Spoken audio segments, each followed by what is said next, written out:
Bonsoir, allez, venez me dire ça au micro. Une petite taxe, quelques mots. C'était chouette, vous y disiez. Oui.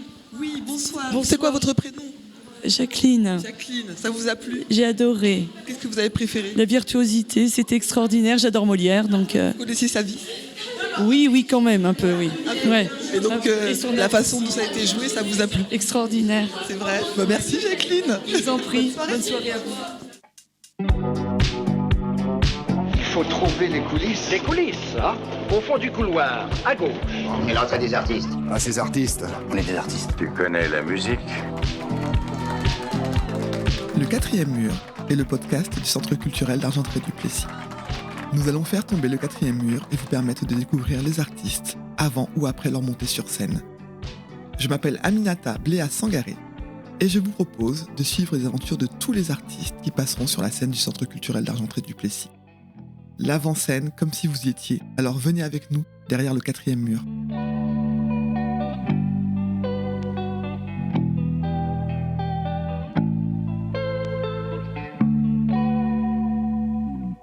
Bonjour, alors ce soir on a le plaisir d'accueillir la compagnie Grand Tigre pour le spectacle Molière. Moi je suis ravi, c'est un spectacle que j'ai découvert à Avignon il y a 2 ans, qui a été un de mes coups de cœur de cette édition. Et c'est un super spectacle pour découvrir la vie de Molière, qui est assez dynamique, très drôle, et je sais d'avance que le public va passer un bon moment. Voilà, et bon spectacle à tous, et à très vite.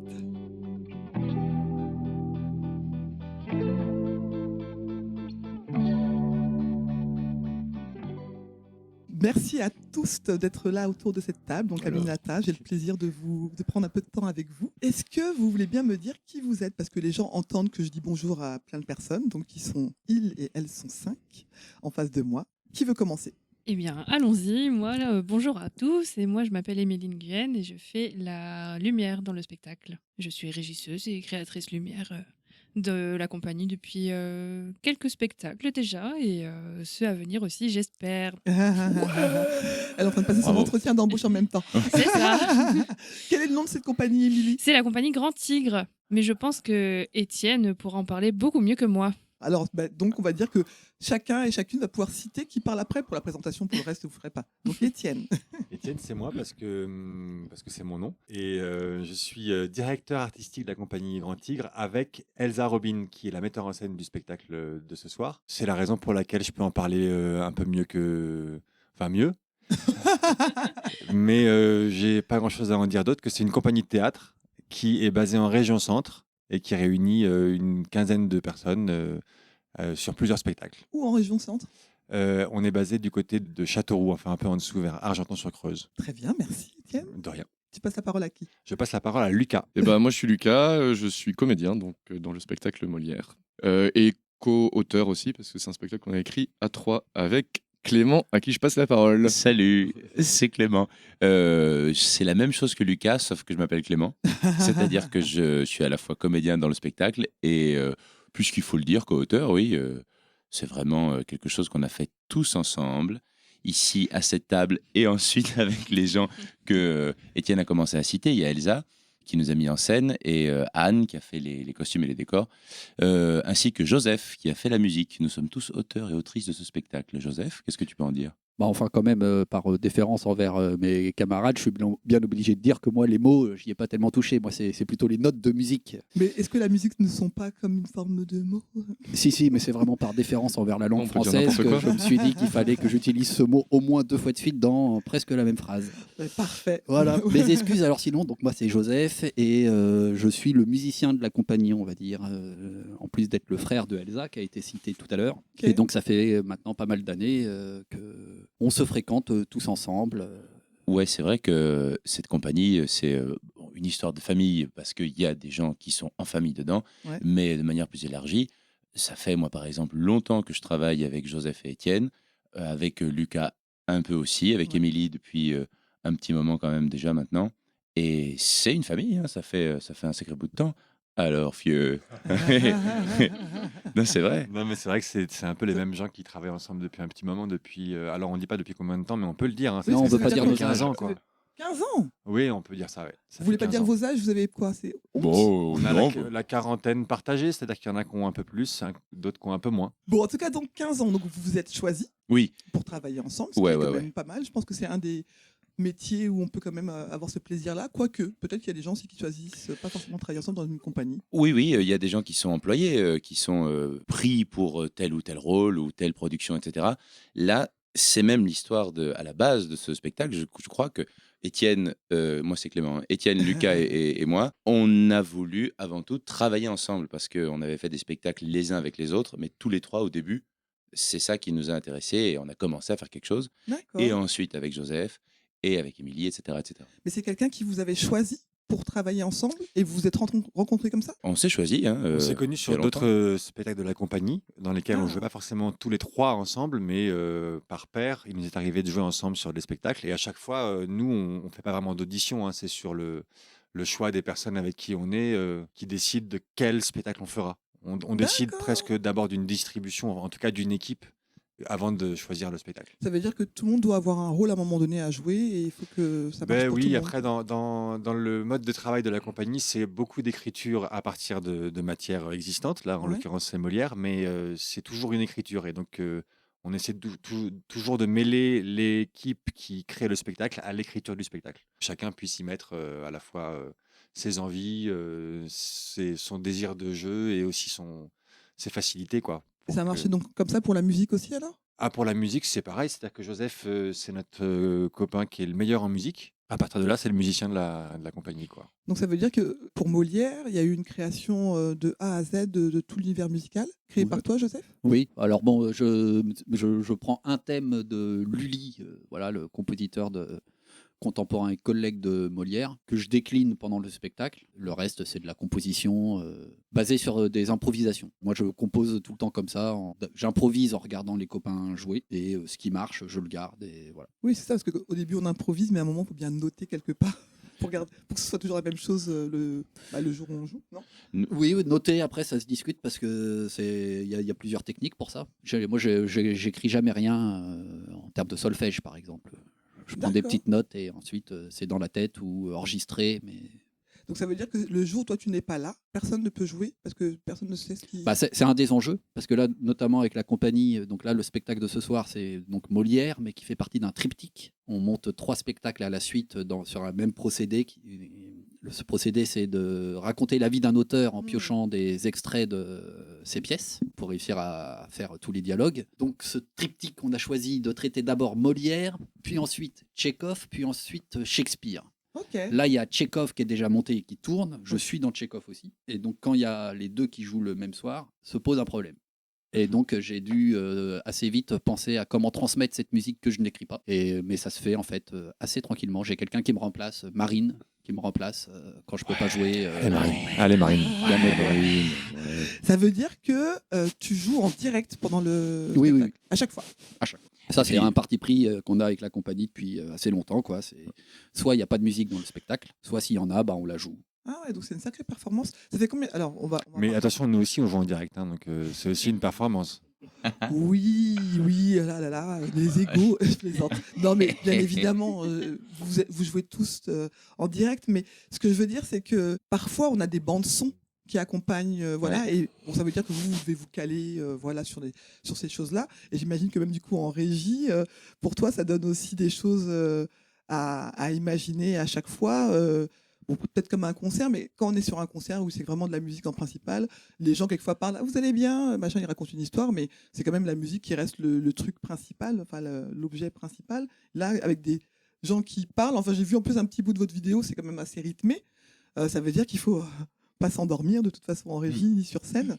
Donc comment vous arrivez à faire vivre tout ça? Alors peut-être pour les gens qui ne verront pas le spectacle ce soir mais qui auraient envie de le voir après, peut-être que vous allez pouvoir nous expliquer après cette réponse d'Émilie, c'est quoi Molière? Parce que tu as parlé d'un triptyque effectivement, enfin voilà, de raconter la vie de quelqu'un, tout le monde va dire bah, Molière on connaît, mais en fait je pense que pas tant que ça. Comment tu fais toi pour faire vivre tous ces gens autour de musique, paroles, rythme comme ça? Et puis après, peut-être parler un peu de Molière, comment vous l'avez travaillé? Moi, le spectacle en lumière, c'est vrai qu'il faut les suivre, mais après, c'est comme tout spectacle. Il y a Des fois, il y a des tops sur des gestes, il y a des tops sur des mots précis. Et puis là, j'ai essayé de faire des lumières à la fois assez précises, mais aussi assez diffuses pour que ça puisse coller un peu partout. Parce que c'est des comédiens qui sautent un peu partout sur scène, qui courent partout. Donc il faut englober tout ça. Et du coup, j'ai plutôt un état lumineux qui met en évidence les scènes de Molière et un état lumineux qui met en évidence les scènes un peu transition, disons.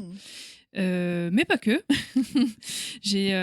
Moi, je m'amuse beaucoup en régie parce que j'ai une petite poursuite pour teaser un peu les gens, pour coller plus au personnage aussi du personnage que j'éclaire en question. Tout ça a été fait comme avec Joseph, je veux dire, ensemble. C'est-à-dire que Joseph a vu comment on avait commencé à travailler.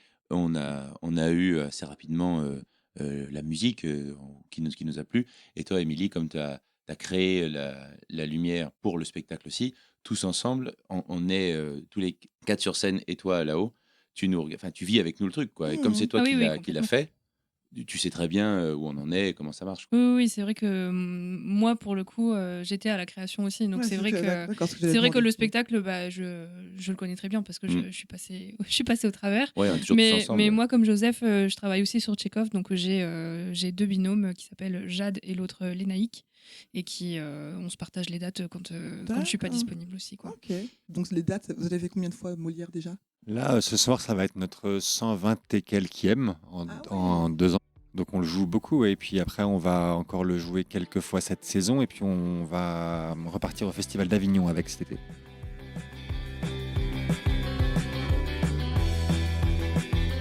Bonsoir. Bonsoir, excusez-moi. Quel est ton prénom? Neika et vous?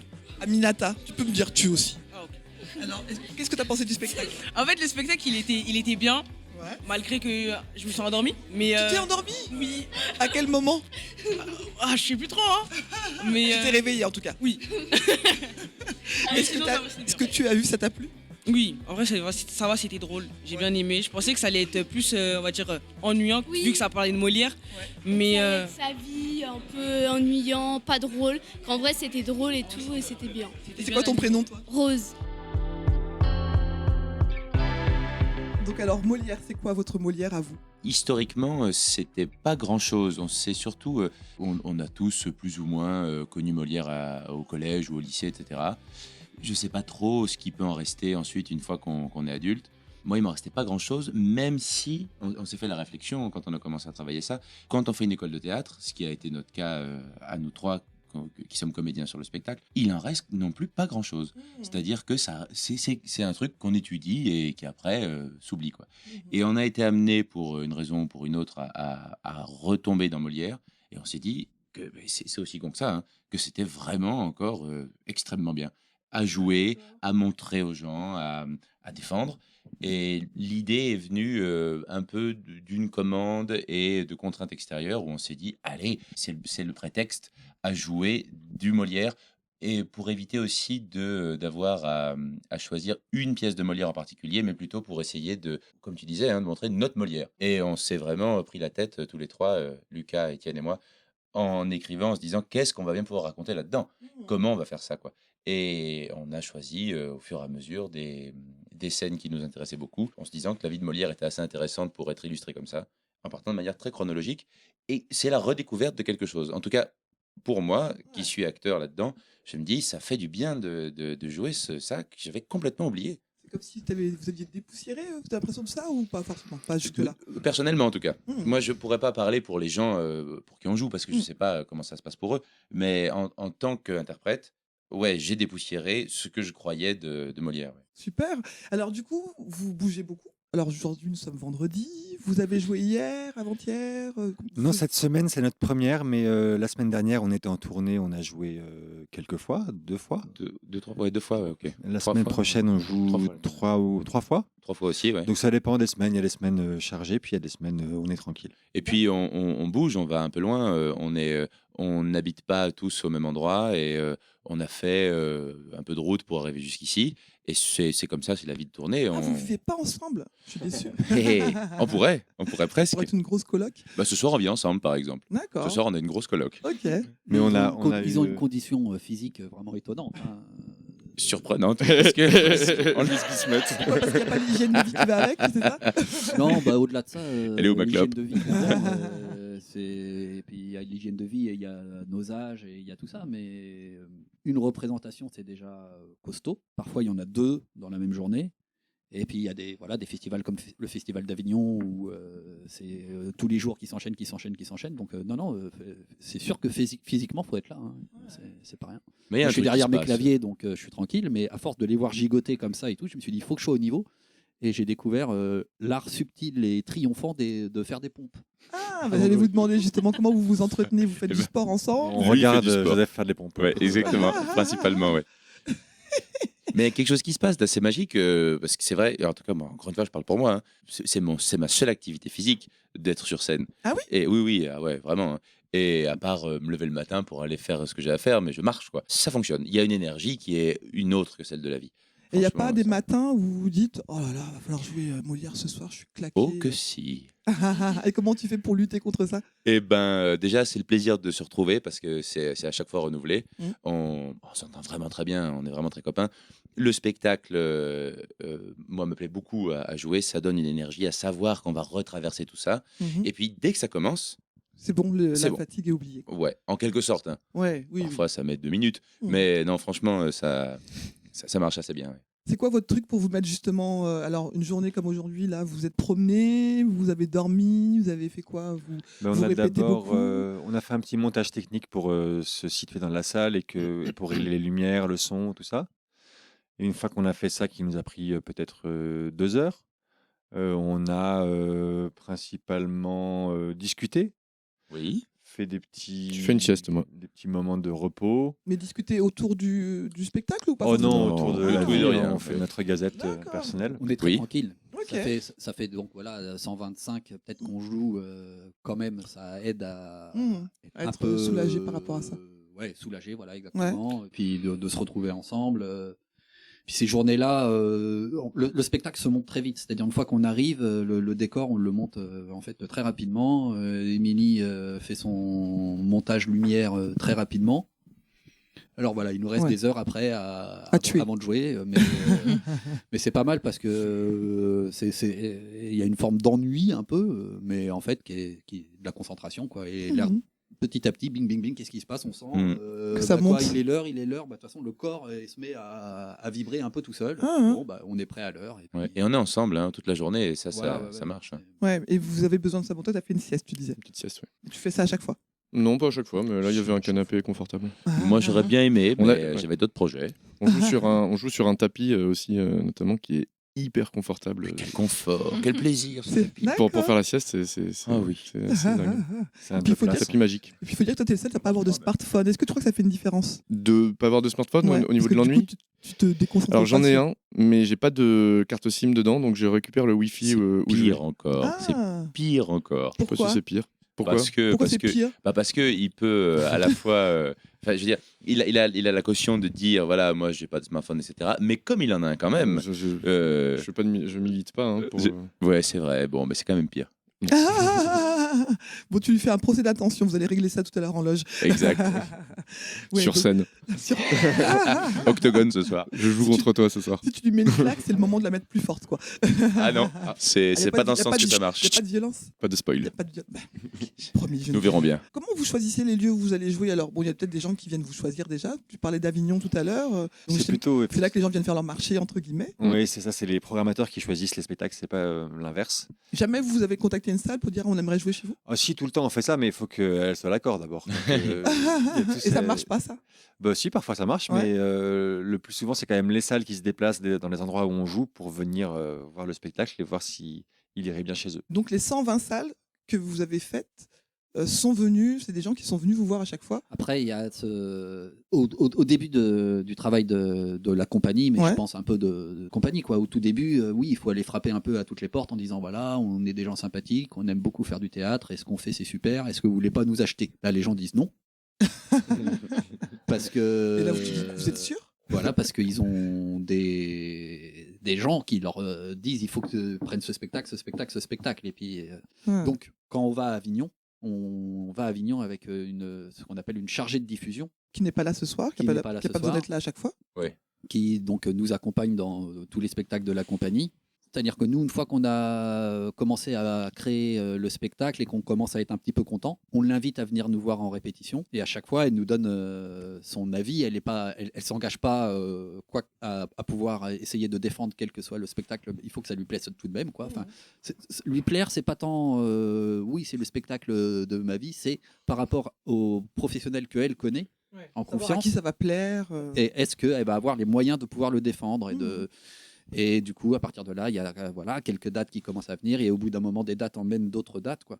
Mais vraiment tout seul, on ne pourrait pas monter du tout une tournée de 125 dates, quoi. Ouais. Oui, puis c'est un métier à part. Voilà. Ouais.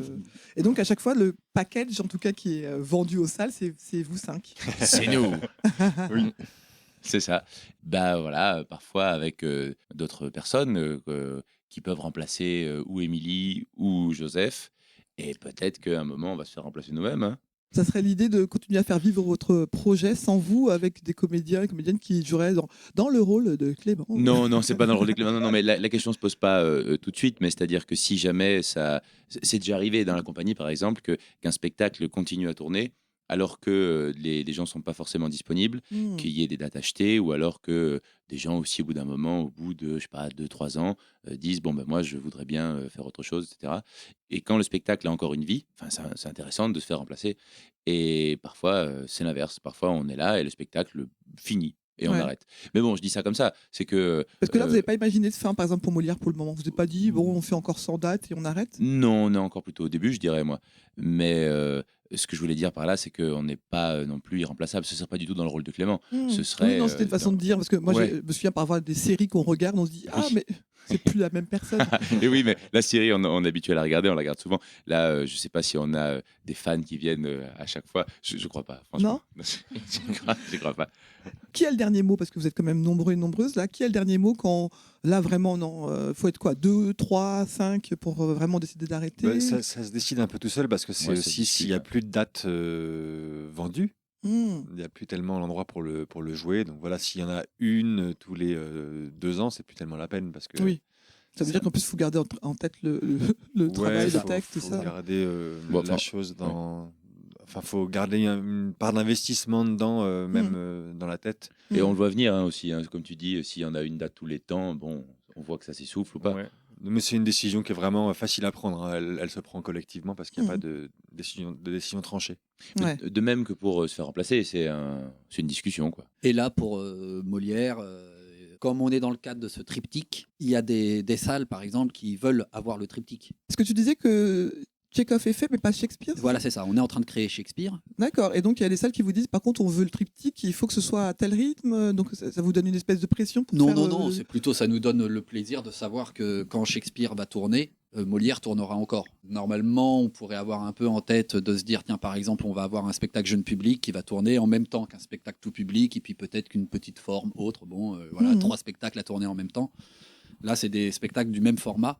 Donc c'est un petit peu particulier de se dire, tiens, on va avoir 3 spectacles du même format. Mais en fait, voilà, comme c'est un triptyque, ils permettent de vivre en parallèle et en plus d'être séduisant et du coup de vivre ensemble. Et du coup, pour Molière, qui est le premier, de peut-être durer jusqu'à ce que Shakespeare lui-même tourne. Enfin, le Tchekhov et Shakespeare, c'est pas les mêmes équipes. Hein. Il y a dans la compagnie, il y a un vivier distribution. C'est un peu les mêmes équipes parce qu'il y a, par exemple, une dizaine de comédiens, comédiennes dans la compagnie. Et par exemple, Clément et moi, on n'est ni dans Tchekhov ni dans Shakespeare. Ah, et c'est quoi? C'est un regret? Non. Non. Dès le début, ça s'est passé comme ça. Dès le début, quand l'idée d'en faire plusieurs est arrivée, je crois que l'idée, ça a été d'intéresser toute la compagnie. Et quand Étienne disait qu'il y avait une quinzaine de personnes, il y a une administratrice, il y a des gens qu'on ne voit pas sur scène, mais il y a beaucoup de comédiens aussi et de comédiennes. Ce qui fait que là, avec les 3 spectacles, il y a 8 comédiens et comédiennes. Il y a 4 comédiens, 4 comédiennes, oui. Enfin, en tout. En tout, oui, c'est ça, voilà. Ouais. Donc vous ne vivez que de ça, on est d'accord? Vous n'avez pas, je sais pas, faire les marchés en même temps ou quoi, c'est votre métier principal. Vous êtes intermittent du spectacle tous les 5. À part ce que vous faites sur scène, qu'est-ce qui vous rend heureux et heureuse? J'aime bien savoir, moi, comment les gens gardent de l'espoir en la vie, en la planète, en l'univers, toutes ces choses-là. Les gens avec qui on fait ce qu'on fait sur scène. La camaraderie. C'est beaucoup ça. Hein.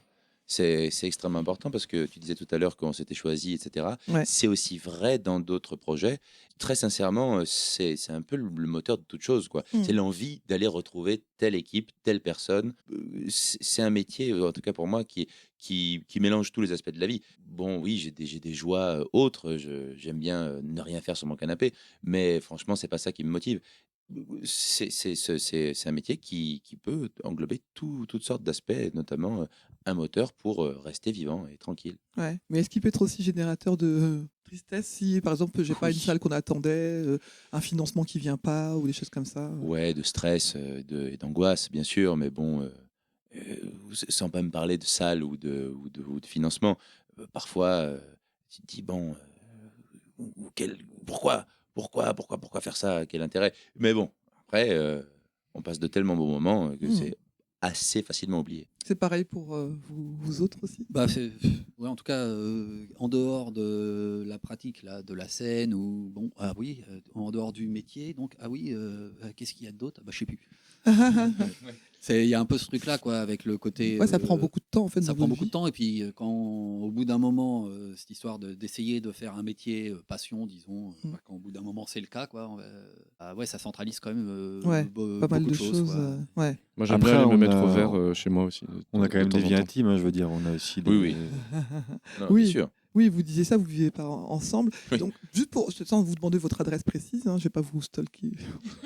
On Vous a- habitez à peu près à on a quelle une adresse. distance les uns les unes des autres Moi, j'habite à Francueil, près de Chenonceau, dans l'Indre-et-Loire. Et après, nous autres, on est plutôt dans un périmètre très proche, proche. parce que oui, on est parisiens. Vous vous retrouvez à chaque fois pour jouer en fait, mais ça veut dire qu'il y a des moments où vous devez rester ensemble en résidence peut-être pour Ouais. Oui. préparer des choses. Donc, Ça vous- nous, ça Ouais. nous arrive de nous retrouver quand même aussi pas mal, pas pour jouer, enfin en dehors, Oui, on est vraiment amis, quoi. pas pour le moment, enfin parfois, peut-être, je sais pas. mais- Oh. Non, ça va. donc vous êtes un peu en vase clos, parce que bon, il y a quand même 15 personnes, vous n'avez pas forcément besoin d'aller Il y chercher en a d'autres, il y en Oui, a Ah, d'autres. ok. tout un panel de. Oui, Ici, oui. on a de tous gens. aussi Il y a d'autres Félix. il y a- on a tous d'autres compagnies aussi avec qui on travaille, ou d'autres projets. Ouais. Non, on a Oui, ou des vies privées, oui, c'est vrai. hein. et Ouais. des vies privées et des passions, enfin, je sais pas, d'autres trucs différents. Non, Mhm. si. Moi, je suis fasciné en tout cas à chaque fois d'imaginer le temps que ça peut prendre dans vos vies, parce que ne serait-ce que dans ce que, basiquement pour moi, l'apprentissage d'un texte, d'un rythme, de garder une énergie, tout ça, vous avez d'autres projets en parallèle, de ne pas mélanger tout ça. Enfin, voilà, moi je vois, j'ai 3 enfants, quelquefois, je suis là, non, j'appelle les prénoms déjà, je suis là, mais non, il dit, mais non. Les parents faisaient pareil, je détestais pour ça, donc j'y suis aussi. Donc déjà, rien que ça, de ne pas se tromper, de ne pas l'appeler avec le nom de l'autre. Enfin voilà, c'est toutes ces choses-là, donc je suis vraiment fasciné par ça. Et puis en plus, vous rajoutez du physique, de la route.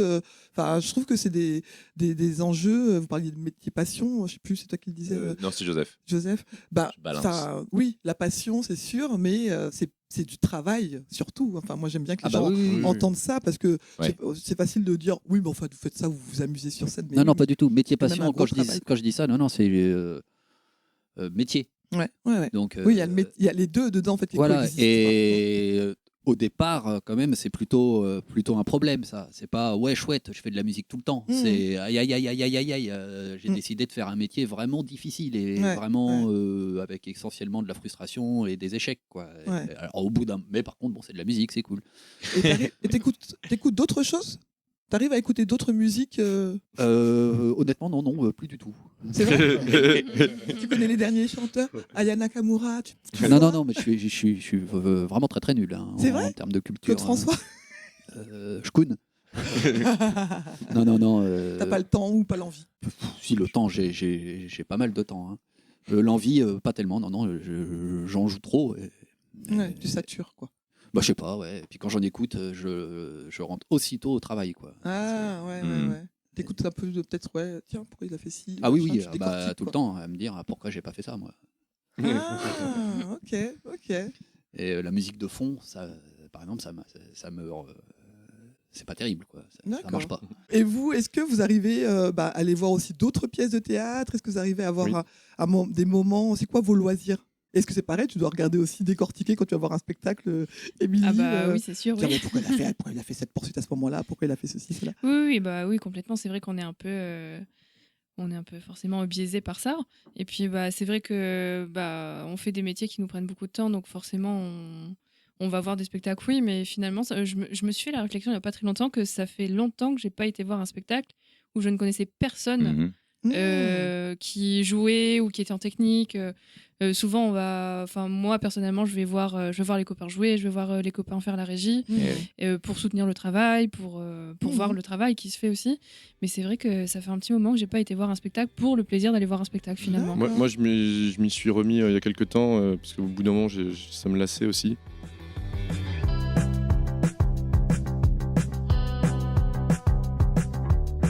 Qu'est-ce que tu as aimé, toi qui fais du théâtre, du coup, leur façon de jouer à la troupe là? Est-ce qu'il y a des choses qui t'ont plu, que tu as envie d'essayer toi-même? J'ai bien aimé leur changement de rôle. Ils arrivaient vraiment à s'habituer d'un rôle à l'autre.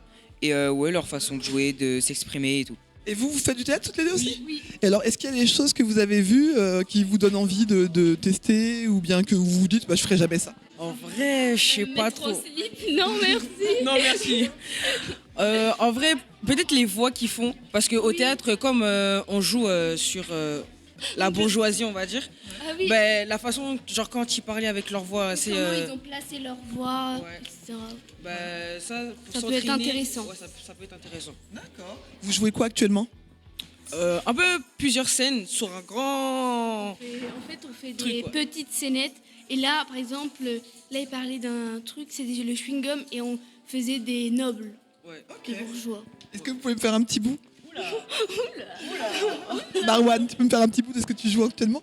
Vous mâchouillez souvent un vieux bout de chewing-gum, sans goût et sans fraîcheur, et vous voulez en débarrasser. Où faut-il le coller? Sur le bras du fauteuil, sous votre chaise, sous quelque chose, je sais plus.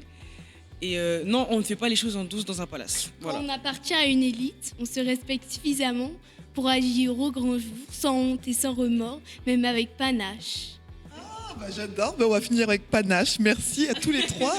Je suis très contente d'avoir discuté avec vous. Bonne soirée. Merci à vous aussi.